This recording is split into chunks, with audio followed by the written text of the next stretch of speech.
छत्तीसगढ़ में पहले चरण का मतदान शुरू होते ही पीएम मोदी समेत राहुल गांधी ने ट्वीट कर की जनता से मतदान करने की अपील। इस अवसर पर पीएम मोदी ने कहा, पहली बार वोट डालने वाले राज्य के सभी युवा साथियों को मेरी विशेष बधाई।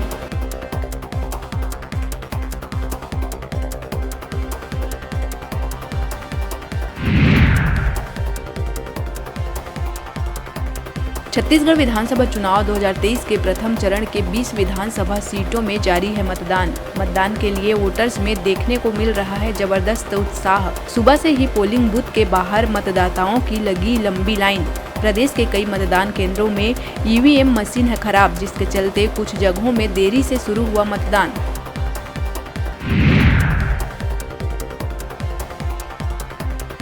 छत्तीसगढ़ में पहले चरण के मतदान को लेकर सीएम बघेल का आया बयान। मुख्यमंत्री भूपेश ने सभी मतदाताओं से अपील करते हुए कहा, इस महायज्ञ में आपकी भागीदारी है बहुत ही आवश्यक और अपनी सरकार चुनने के लिए अवश्य करिए मतदान।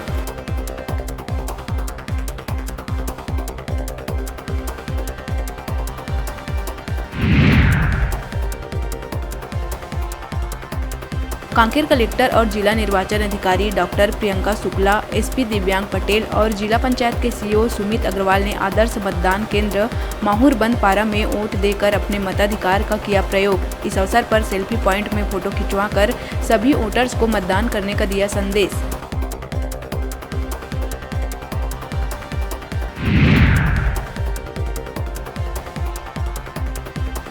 पीएससी मामले को लेकर हाईकोर्ट ने अपनाया सख्त रुख।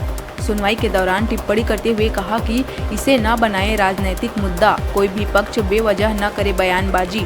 याचिका में कई बातें सही मिली तो राज्य लोक सेवा आयोग पर होगी कार्रवाई। 11 दिसंबर को होगी मामले की अंतिम सुनवाई।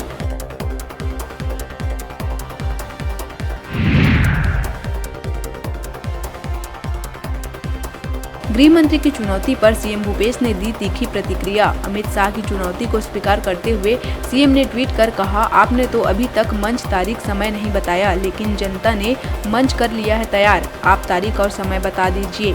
बता दें कि गृह मंत्री ने पंडरिया विधानसभा में कांग्रेस के कामकाज को लेकर सीएम बघेल को दी थी चुनौती।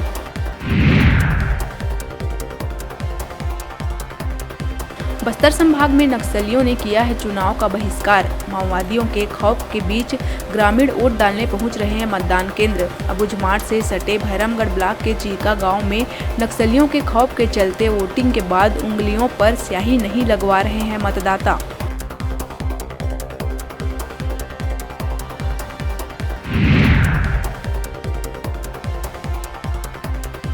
थर्ड जेंडर को स्पेशल महसूस कराने और जेंडर इक्वालिटी का संदेश देने के उद्देश्य से पखांजूर में बने देश का पहला रेनबो मतदान केंद्र में थर्ड जेंडर ने किया मतदान। वोट डालने पहुंचे थर्ड जेंडरों का पुष्प वर्षा कर किया गया भव्य स्वागत, जहां उन्होंने अपने आप को गौरवान्वित महसूस करते हुए प्रशासन के इस पहल के लिए दिया धन्यवाद।